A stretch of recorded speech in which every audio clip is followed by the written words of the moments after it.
tentang bagaimana mencatat laporan keuangan sederhana untuk UMKM. Nah, biasanya kalau UMKM itu kan nggak terlalu yang kayak di perusahaan harus ada neraca, laporan rugi yang perfect banget kayak gitu. Mungkin cukup di pencatatan kas aja, keluar masuk itu sudah cukup. Nah, yang perlu kita pelajari di sini apa yang mau kita catat? Tentunya dengan kita mencatat tujuannya adalah kita mengetahui bagaimana laba dan ruginya.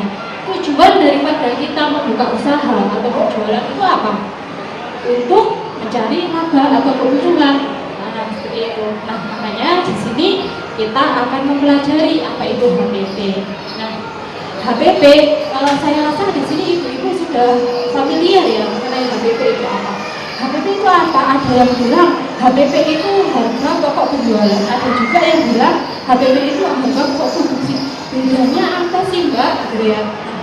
Kalau harga pokok penjualan itu adalah perusahaannya atau usahanya itu di bidang dagang. Nah, misalnya nih Bapak Ibu ini usahanya jualan frozen food, misalnya seperti itu.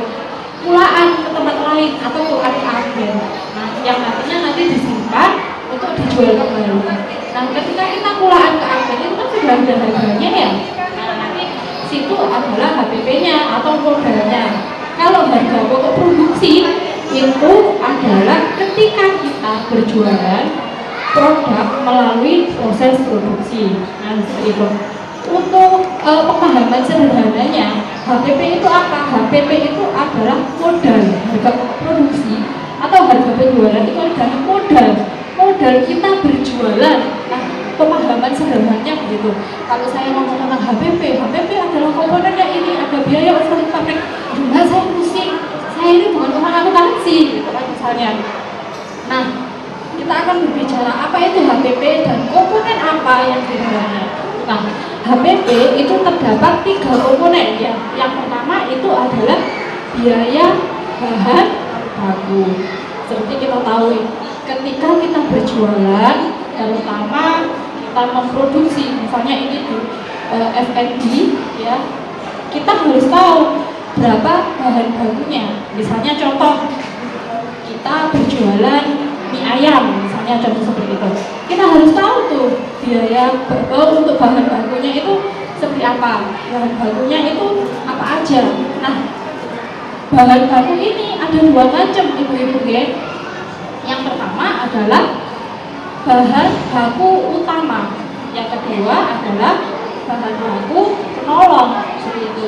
Misal contoh mie ayam bahan bakunya apa kira-kira? Mie. Kalau mie ayam tanpa mie namanya ayam gitu ya, namanya ayam gitu. Jadi bahan baku utama adalah bahan yang digunakan untuk produk tersebut utamanya gitu. Nah, bahan baku penolong adalah bahan tambahan saja. Misalnya kalau mie ayam ya betul bumbunya, kecap asinnya mungkin, biaya yang nilainya relatif kecil yang hampir tidak kita lihat. Biasanya ini ibu-ibu tidak diperhitungkan, nggak usah dihitung, ini gak ono rego apa nah gitu ya. Kemudian komponen dari HPP yang kedua adalah biaya tenaga kerja langsung. Nah, ini yang biasanya sering dilupakan. Biaya tenaga kerja langsung itu seperti apa? Upah dan gaji karyawan. Nah, betul. Biasanya kendalanya ibu-ibu itu seperti ini. Nah, ini perasaan kemarin saya jualan donat, ini kok untung. Nah, pas ketika donatnya ini sudah laris, merekrutlah karyawan. Nah, kok sekarang untungnya jadi kecil. Ini kemana? Nah, tenaganya ibu-ibu selama ini nggak pernah dihitung. Nah, ini masuk ke dalam komponen HPP yang kedua, yaitu biaya tenaga kerja langsung. Nah, mulai sekarang ibu-ibu pelan-pelan mulai dicatat seperti yang disampaikan oleh Pak Freddy tadi. Dicatat laporan keuangannya, termasuk dengan komponen-komponen HPP ini tadi seperti itu. Nah, biaya tenaga kerja langsung ini bisa jadi diambil tadi Bapak dan Ibu pakai ini ini ya tenaga kerja langsung yang harian, variabel.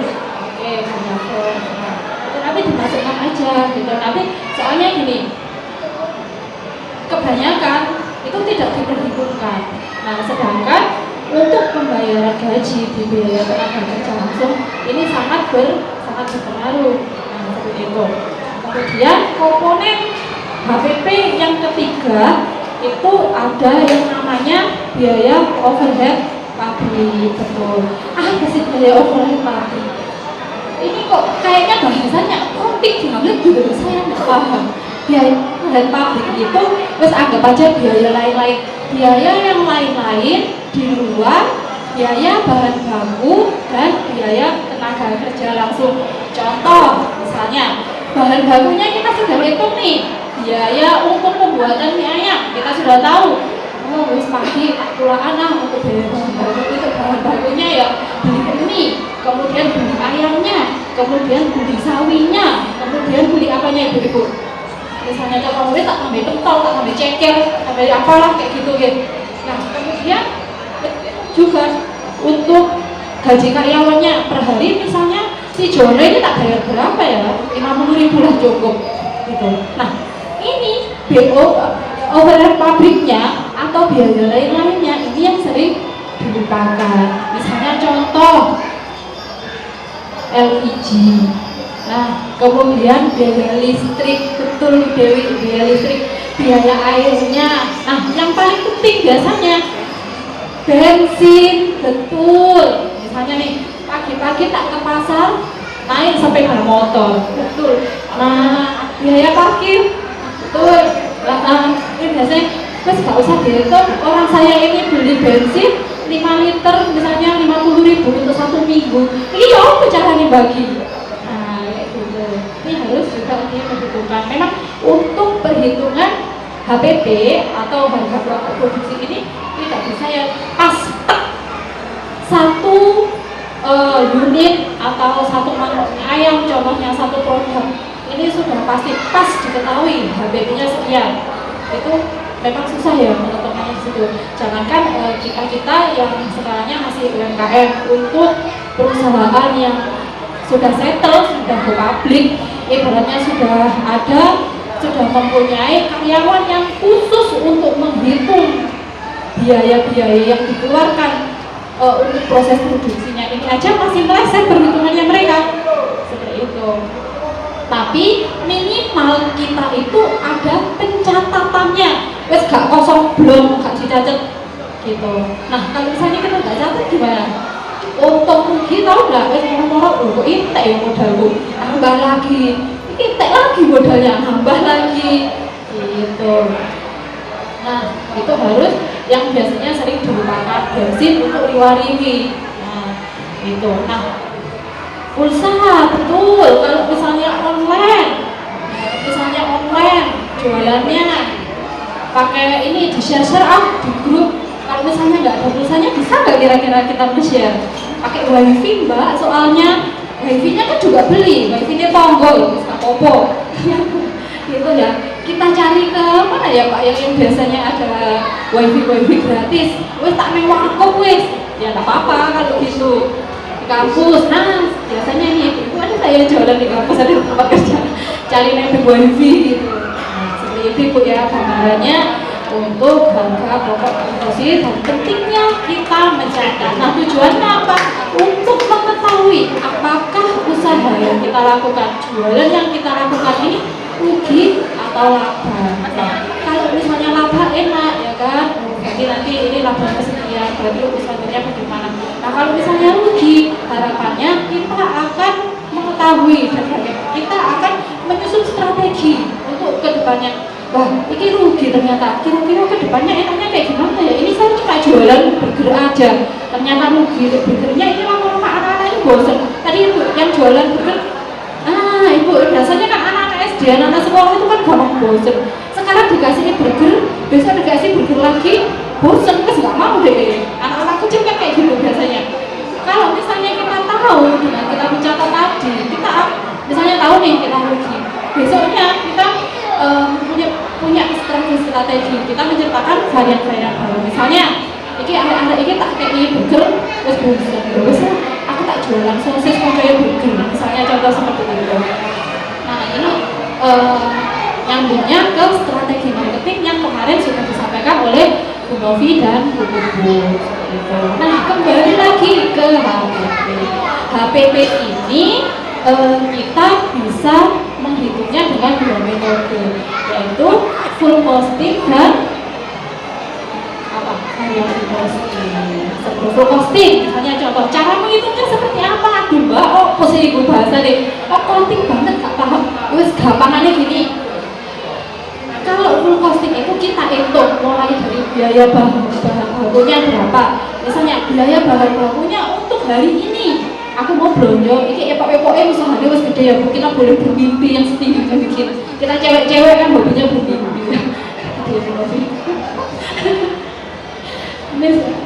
Nggak boleh. Nah, misalnya hari ini kita belanja untuk bahan baku 500.000, contoh seperti itu. Kemudian untuk gaji karyawan, gaji 50.000 ya kurang-kurangan hari ini. Itu biar gampang hitungannya 100.000, jadi 600.000. Kemudian biaya overhead pabriknya berapa? Misalnya lain-lainnya ya, BOP nanti lain-lainnya kecuali biaya tenaga kerja langsung dan biaya bahan baku tadi misalnya anggap aja 200.000. Totalnya untuk HPP hari ini adalah 800.000, menghasilkan berapa porsi makanan. Misalnya kalau di food and beverage ya, kita bagi aja, misalnya kita bisa 50, 800.000 bagi 50 itu berapa? Nah, ketemulah, ya saya kalau pikir juga nggak harus pakai kalkulator aja. Nah, ketemulah HPP untuk satu produk, ketemulah HPP untuk satu produk atau satu mangkok mie ayam. Karena tadi kita kan mendistribusikan mie ayam ya. Nah, kemudian ketika kita sudah mengetahui harga pokok produksinya atau harga modalnya, ini wis ketemu modalnya aku nggak mie ayam sak mangkok ini piro sih.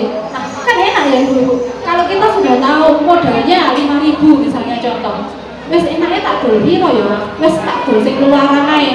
Soalnya sainganku mau naruh itu ternyata mie ayamnya gak sepiro enakan punya aku misalnya. Wes boleh tak larat-larat mulai gitu, boleh seperti itu. Nah, jadi kita untuk menentukan harga, kita juga melihat kompetitor kita di usaha sejenis itu seperti apa. Nah, jadi nggak asal-asalan wes tak dol 3 kali lipat 15.000 ya. Dan untungnya wakeh, tapi gak payu, udah baik. Nah, macam-macam kalau itu tergantung dari teknis itu sendiri bagaimana untuk mengambil laba atau marginnya itu. Di sini kira-kira ibu-ibu sudah menerapkan atau mencatat HPP atau belum kira-kira? Sudah ya. Pernah mbak sekali, tapi besoknya saya itu ribet. Pagi-pagi saya jam 3 itu sudah belanja sendiri, terus pulang dari pasar itu sudah masak, belum lagi nganter anak ke sekolah, belum lagi nanti sore saya ada arisan PKK. Wes gak sempet dari nunu-nunuan pakai aplikasi bu, pencatatannya pakai buku harung iyo, kita catat saya ora, wes hilang pakai kertas saja bu, gak apa-apa. Kertas itu disuai-suai ambil anakku hilang kabel. Gitu, nggak apa-apa. Nah, jadi pelan-pelan, nggak harus sekarang karena saya habis mengikuti workshop sekarang harusnya ya, pelan-pelan dicatat, pelan-pelan mulai di ini biar kita tahu usaha kita ini sebenarnya untung atau laba sih. Nah, seperti itu. Ya, oke, baik. Mungkin sekian deh untuk HPP dari saya hari ini. Mungkin bisa lanjut untuk tanya jawab. Saya kembalikan ke moderator. Kemudian mungkin, nah sebenarnya kalau HPP ini kan mana yang harus penutupan padahal mana. Nah, ada banyak pokoknya di BOP itu ada penyusutan dan lain sebagainya. Penyusutan itu seperti apa? Rumusnya penyusutan harga dikurangi nilai residu dibagi masa manfaat. Wah, kok itu ya? Gimana? Misalnya ini, wah mbak saya pengen belajar yang kayak gitu, boleh nanti untuk nextnya mungkin kita bisa agendakan lagi untuk belajar bareng Freddy sama saya boleh kan tergabung di WA grup ya semuanya tadi ibu-ibu. Nah nanti untuk kedepannya ketika kita mengadakan acara kegiatan, workshop, pelatihan dan lain-lainnya mengenai keuangan atau mengenai strategi marketing, nanti kita bisa infokan, kita bisa belajar bareng. Nah, baik seperti itu. Terima kasih. Sekian dari saya. Selamat siang. Assalamualaikum warahmatullahi wabarakatuh. Terima kasih Ibu Devi, kita bertemu luar biasa. Baik.